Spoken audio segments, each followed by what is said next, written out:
Maribel Horne didn't expect to inherit a boat, especially not one that had never touched water.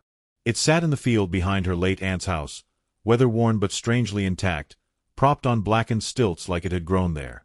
It was painted deep burgundy, like dried blood beneath glass. And though there was no wind that day, it rocked, back and forth, as if someone inside wanted to sleep but couldn't. The villagers called it the wake, not for mourning, but for what followed sleep. No one remembered when it first appeared behind the house, only that it was never built, never moved, and never, under any circumstances, opened. Her Aunt Sybilla's will was brief. To Maribel, I leave the burden. She has the eyes for it. She was the only one born on the wrong tide. Maribel hadn't seen Sybilla in over a decade. Not since her 9th birthday. Not since the incident. Not since she'd woken in the middle of the night in a house she didn't recognize, and Sybilla was standing over her, whispering, "Don't answer the knock unless it rocks thrice."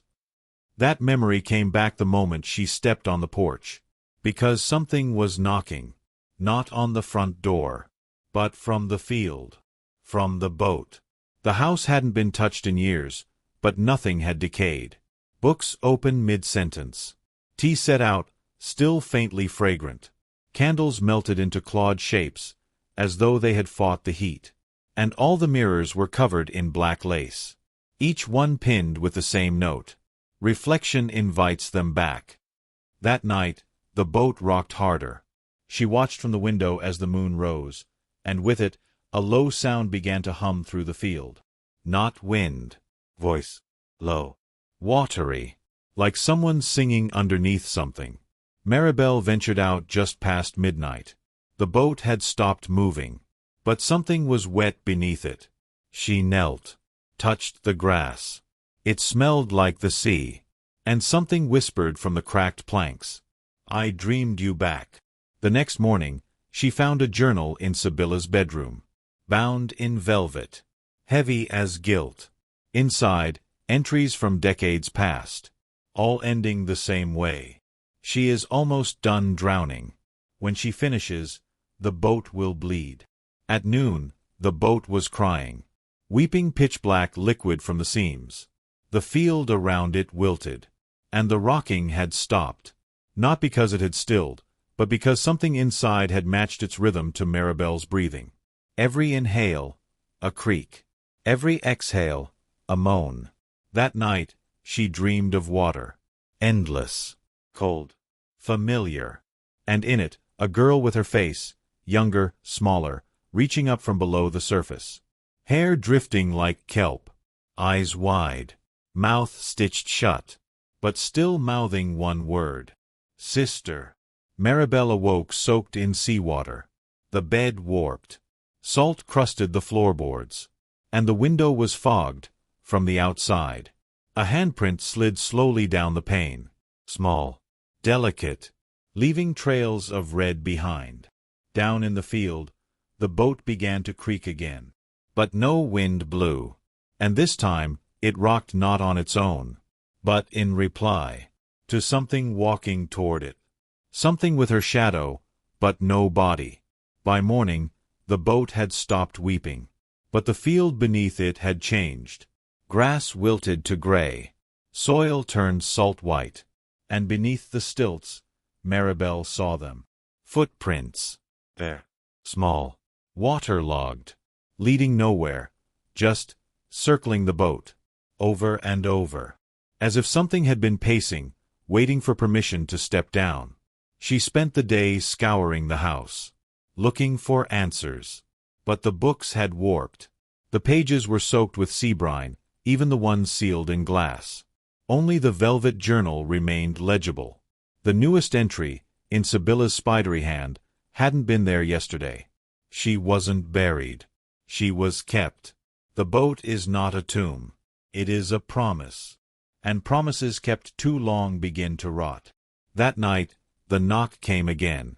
But not from the boat. From beneath her bed. 3 slow knocks. And then a whisper. You're wearing my years. Maribel didn't scream. She couldn't.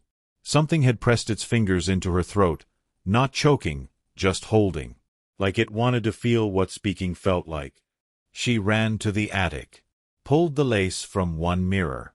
Her reflection stared back, pale and panting. But it wasn't alone. Behind her, just out of frame, a second shape moved. Not human. Not whole. Like a girl redrawn from sea foam and memory. It smiled. And her mirror flesh rippled. On the glass, frost bloomed in script. Maribel. But that wasn't your first name. She slammed the lace back over it. The mirror hissed, like water dropped on burning skin. And from the field, the boat let out a creak so sharp and sudden it sounded like a rib cracking open. She returned to the journal. Found an older entry. 1972. Sibylla again. The child came back wrong. She had the right face, but the wrong breath. We gave her a name that didn't belong to her. And the sea never forgot. Maribel stared at the ink until it bled. That night, she stood before the boat. Full moon. Still air. And in her hands, a key she hadn't known she had. The one from Sibylla's pendant, long rusted shut. It fit perfectly into the center hatch. She hesitated, then opened it. Inside, nothing. Just velvet lining. Deep, black, and damp. But the air that rose from it smelled like birth. Blood, salt, milk, and grief. She reached in, and her hand closed around something alive. It didn't resist. It held back. And in her mind, she heard, "I didn't drown. You climbed out first." She yanked her arm back. Too late. Something followed her out. Not with weight. Not with form. But with memory. It passed through her lungs like breath never taken. And her bones shivered like she'd just been remembered by someone buried beneath her ribs. From the boat came a heartbeat. Slow. Echoing through wood. The velvet inside it pulsed. And somewhere in the house, all the covered mirrors cracked. From within, she turned. And saw herself in the window. But younger. Drenched. Mouth sewn shut. And smiling. The next morning, the boat was gone. Not moved. Gone. Its stilts remained, splintered and steaming. The grass beneath was ash. But there were no drag marks. No tire tracks. No footprints. Only a wet trail of velvet, snaking through the field, across the porch, and under the front door, into the house. Maribel followed it. The velvet led from room to room, damp and dark, looping through the halls like a ribbon tugged by invisible hands. It paused beneath each covered mirror. And when she reached the final one, the large gilt mirror in Sibylla's study, she found the velvet curled at the base, waiting. The lace cover had burned away in the night. But the mirror didn't show her reflection. Only water. Churning. As if the glass were a surface, and something beneath it had just begun to stir. She knelt. The air around it smelled like brine and old sugar. Then the surface rippled. And a name bubbled up in her mind, unfamiliar and yet lodged somewhere deep in her bones. Mirelda. She staggered back. She had never heard that name. But her hands began to tremble, as if they had written it before. She found more of Sibylla's notes in a locked drawer. They weren't journal entries. They were letters, to someone named Mirelda, written with desperation, rage, sorrow. "I couldn't let you have the body. I couldn't lose another child to the sea. You were the stronger twin, but you didn't breathe first. That was the only reason Maribel lived. I told her she was alone, that she was born on a tide that drowned everything else. But you were still there, in her blood." The world tilted. Maribel sat down hard, breath shallow. All her life, she had felt something missing, but not like absence. Like weight. A second heartbeat. A shadow just behind her step. Now she knew its name. And it knew hers. The house groaned. Not like settling wood. Like a throat clearing. The velvet on the floor unspooled suddenly, dragging toward the cellar door. It pulsed as it moved, like a giant vein. and from the other side of the door came a voice in two tones. "Sister, let me shape your breath. I remember how to wear it now." Maribel opened the door. The cellar steps were gone. Just black water below, and a small rowboat, burgundy red, bobbing in place. In it, a girl. Not soaked, not spectral, just waiting. Her eyes were Maribel's, but older, deeper, like they'd seen the bottom of something unspeakable, and returned wanting. Maribel stepped into the boat. The air turned cold. The ceiling disappeared. She was somewhere else now.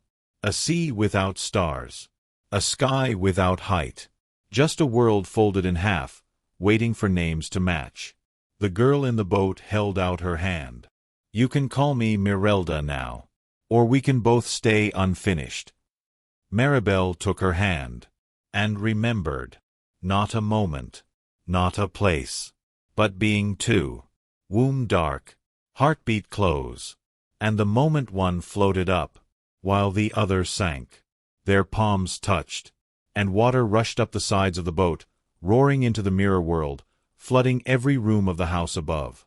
But it didn't drown her. It filled her. With memories. With breath. With a name that had been stolen, and another that had been borrowed.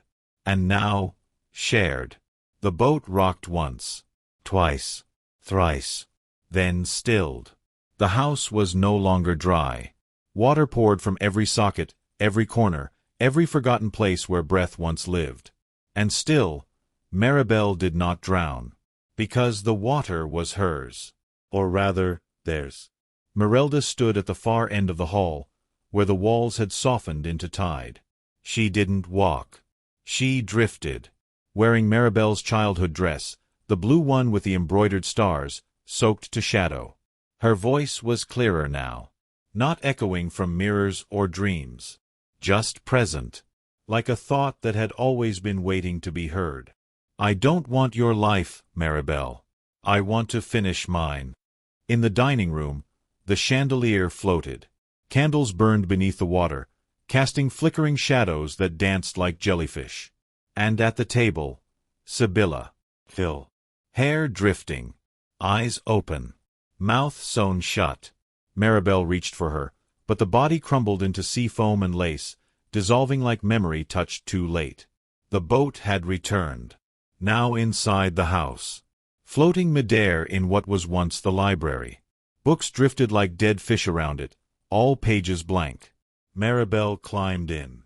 Mirelda sat beside her. Neither spoke, because now breath was shared, and one name beat in both hearts. From the hearth, a shape began to rise. Tall, dyed black, wearing a veil of salt. A woman made of foam and rot and lullabies. She was not Sibylla, but she had raised them both. One with arms, one with chains. Her voice came from everywhere. "You were always halves, but I never had the courage to let you become whole. Now the tide has chosen." The boat burned without fire, velvet turning to vapor, and beneath it, not floor, not sea, a mouth, massive, open, waiting. Maribel felt it in her spine. The wake was not the vessel. It was the hunger beneath it, and it had only ever wanted one thing: wholeness. Mirelda turned, face soft, eyes full of time. "We don't have to be sisters anymore. We can be one." "But will we still be me?" Maribel asked, finally. "We'll be the name before we were split." They clasped hands. Water closed over them. The house vanished into the sea, and the sea folded into a single breath. She woke on the porch, alone, dry. No boat in the field. No house behind her. Just a ring of wet grass, and a single word burned into the earth: wake. She walks now, village to village. Never stays long. Eyes too deep, too old. She answers to Maribel, but sometimes, if the wind is right, you'll hear her hum two names beneath her breath. And the sea will rise at her heels. Just a little. as if remembering both sisters, and choosing neither.